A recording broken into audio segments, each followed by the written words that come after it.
I think the thing I liked most was watching the dance of too many cooks in the kitchen.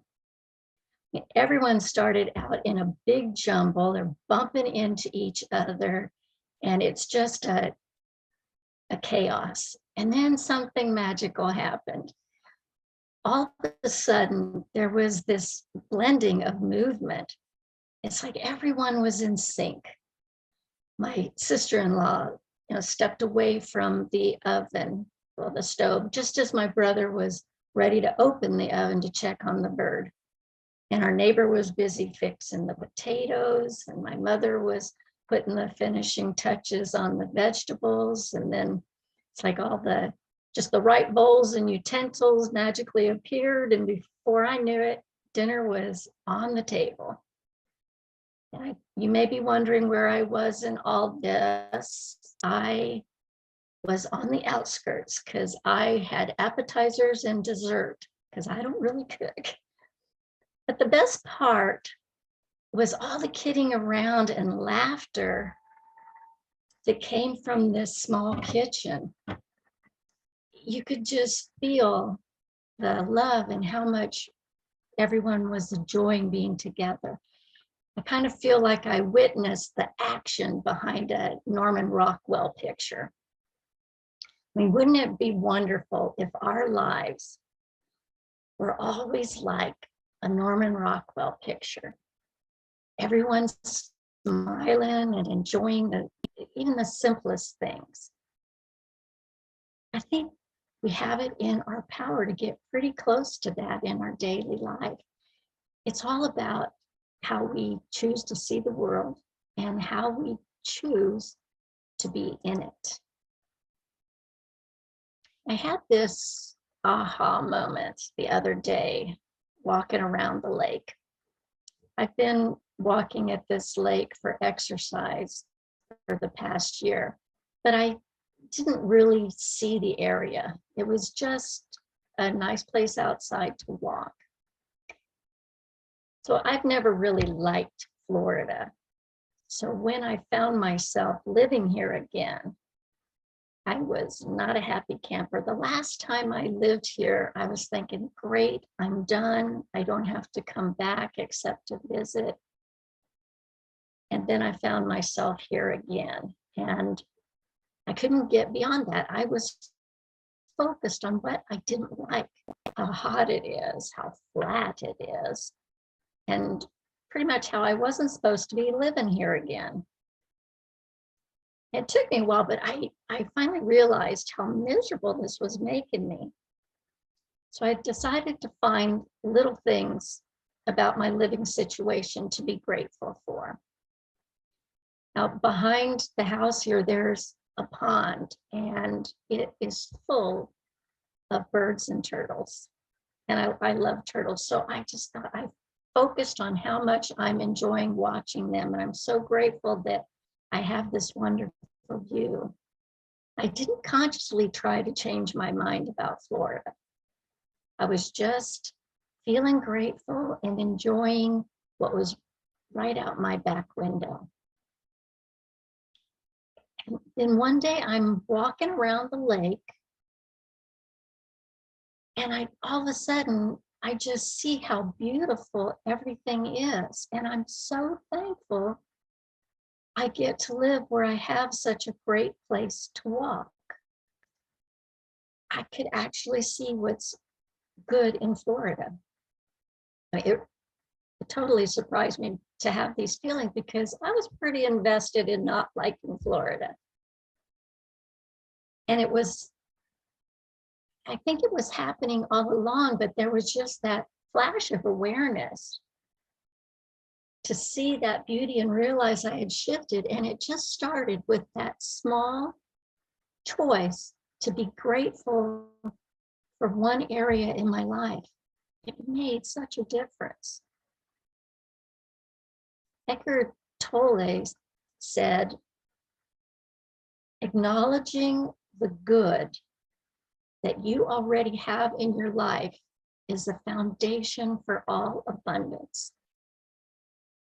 it's the starting point. When I saw the good, looking out my back window or looking through the patio, it opened up an avenue for me to see more good. I'm pretty sure that I'm not going to underestimate the power of gratitude. Again, I've been told it, I've experienced it, but this was just such a powerful realization of how gratitude can shift your reality. Because I never thought that I would enjoy being here, and it's just all different now.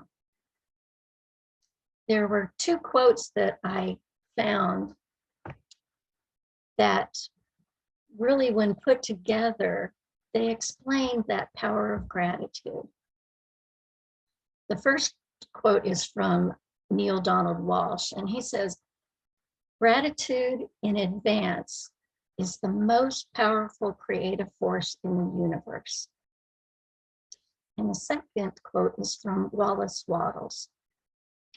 "The reason simply is that the mental attitude of gratitude draws the mind into close touch with the source from which the blessings come." Let me say these together. Gratitude in advance is the most powerful creative force in the universe. The reason simply is that the mental attitude of gratitude draws the mind into close touch with the source from which the blessings come.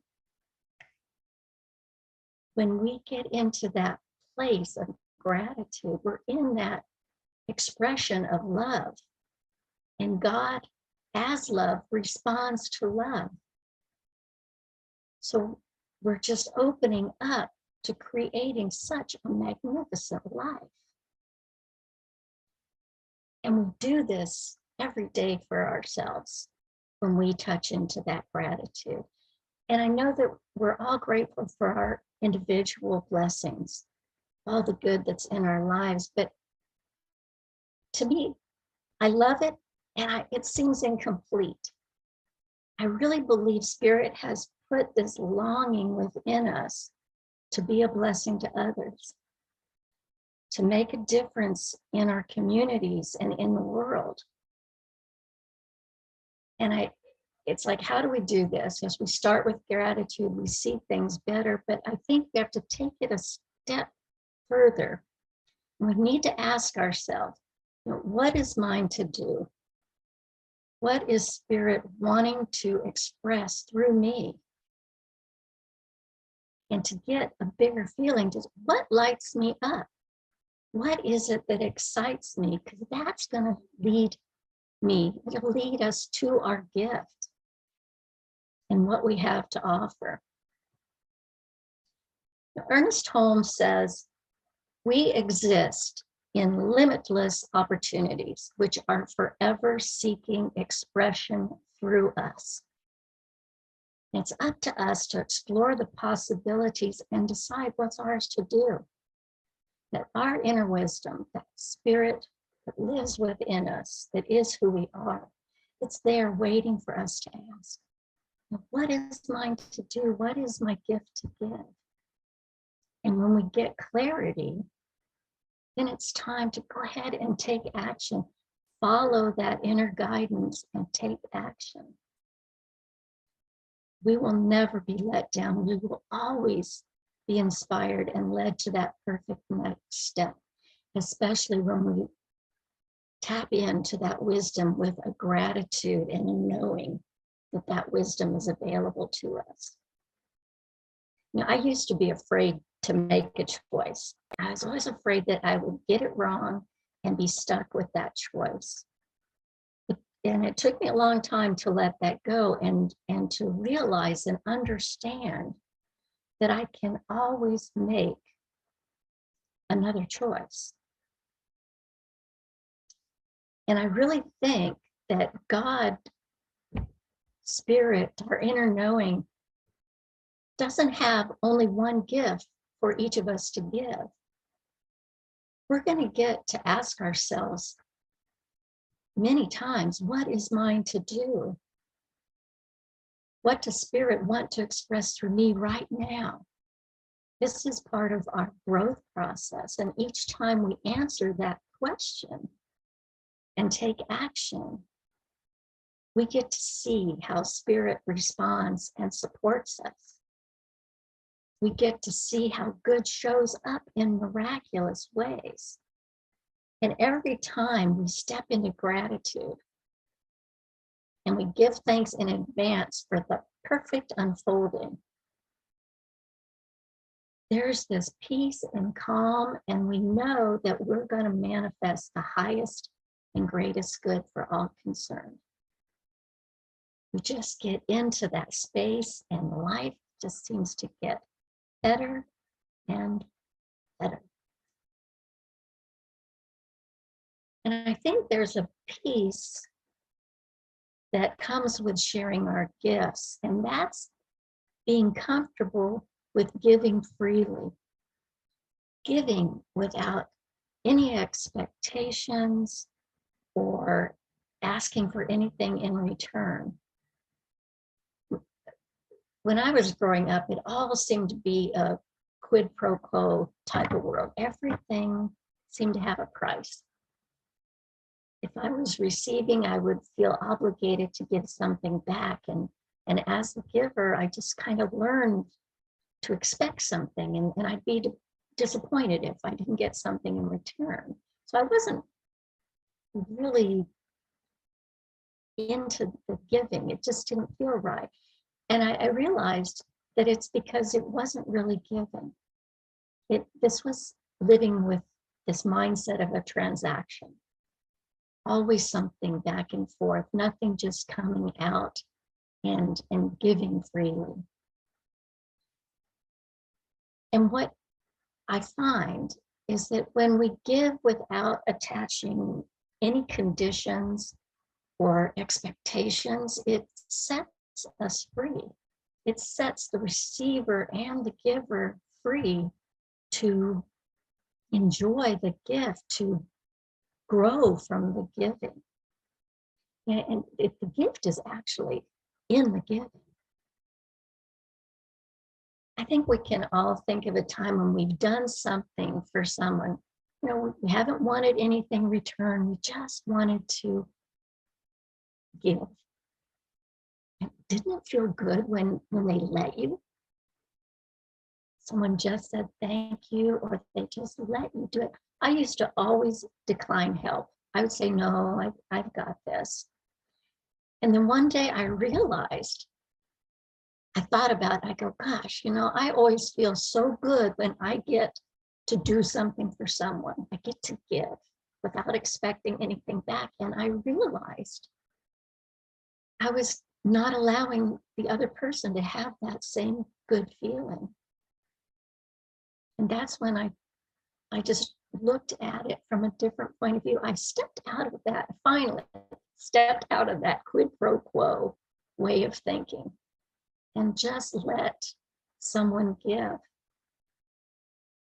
And it was an awesome feeling, because I think for a lot of us, it's easier to give than to receive. And to be in this dance of life, we need to be comfortable with receiving too. For every giver, it has to be a receiver.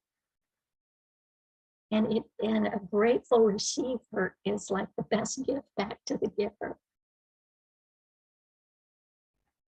And when we realize this life just flows with this give and take, and we grow and we expand. And it brings in this wonderful feeling of gratitude for all that is. You know, living in gratitude is an amazing place to be. Think about it. Have you ever felt bad when you felt grateful? So I tried to feel bad. I tried to think sad and grateful at the same time. I sat there and I get really sad. It's like, okay, I'm grateful and sad. And it was like, as soon as I started thinking grateful, I started to smile and I couldn't feel sad. So it's kind of like, it's a no-brainer. This feeling of gratitude just lifts us up. I don't know many people who can live in gratitude 24/7. I mean, life happens and we get upset and we have times where we forget. The other day I got really mad and I was not grateful for what transpired in the moment. But I went back and thought about it and I got to look at it from a place of gratitude. I'm a procrastinator, so a lot of things don't get done. And if I hadn't been so angry, I wouldn't have gotten all that work done. You know, I know anger is a motivator, and I was reminded of that. But more importantly, I got to see how much better I felt getting the work done. So I was really grateful that I got mad and that I took the time to look back and look at it from a new perspective. And, you know, yes, I was grateful I channeled my anger into a positive outlet, but I'm also grateful that I see things differently. When I started to put this talk together, my cat decided she needed all of my attention. And, you know, I'm grateful she wouldn't take no for an answer. That's the essence of cats. When they want it, they want it. And I let myself be there. My heart just melted as she purred in my lap. And sitting there, I was reminded of what's truly important. You know, being fully present in the moment with the ones we love is the best part of life. You know, all the tasks will get done, or they won't. You know? But being in that moment with those that we love is the most important thing. It sets us up to be grateful for what's good in our life. So be grateful for everything. You know, each person you've met, each experience you've had has brought you to where you are now. And just think about the last meal you prepared or went out and had at a restaurant. But so many things and people were involved in having that experience manifest. You know, the farmers that grew the vegetables, the harvesters, the trucks that brought it to market, the stores, the employees, you know, all these things. I mean, even the cookbook, if you're cooking, that gave you the recipe for that good food. And then even nature, the sun, the soil, and the rain, all of these things had to be there. We think about your spiritual journey and all the teachers and experiences that brought you to your current level of awareness. I can look at every event, and from a place of gratitude, I can see the good in the things that I didn't think were good. They gave me the strength to be who I am. I look around my house, I can get lost trying to figure out all that was involved in creating these little knickknacks or these little mementos that bring joy to my life. I just took them for granted. I found it here. I didn't think about what was involved. And when I think about that, I remember how we are all so interdependent. Isn't it amazing to see how fortunate we are to have so many people supporting us continuously in every moment of our lives? There's so much to be grateful for. And gratitude is a choice.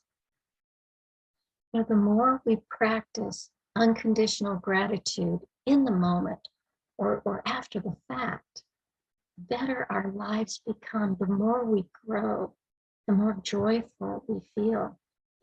It's a wonderful spiritual practice that keeps us focused on love and the positive things in life. You know, a simple thank you before you go to sleep at night or when you wake up in the morning seems so small, but it can work miracles because it sets your attitude. It puts you in that vibration that matches the divine.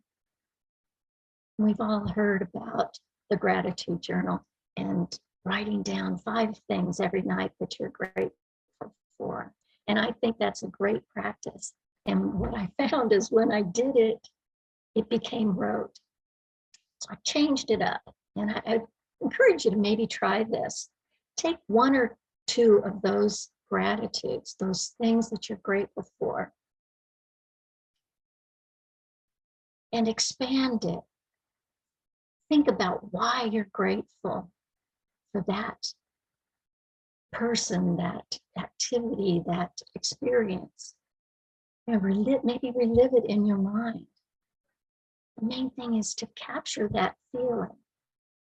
Don't just write down, I'm grateful for my mom, or I'm grateful I got out of bed this morning. It's really silly things, but think about that person that let you in line. I'm so grateful for them. And expand on that, bring up that feeling. And once you have that feeling, this puts us in the perfect place to get into that creative process and be grateful for what we're creating, what we want to create in our life in the future. That gratitude starts that in motion. We're grateful for what we have now, and in this place of gratitude, we know that good that's coming to us. I think gratitude is one of the most powerful practices that we can have. It puts us in alignment with that divine essence within us. I want to just close with this quote from Michael Beckwith. Gratitude places you in the energy field of plenitude. Glow with gratitude and see how awe and joy will make their home in you. So I invite you, go out today, glow with gratitude. Invite that awe and joy and share it with an open heart.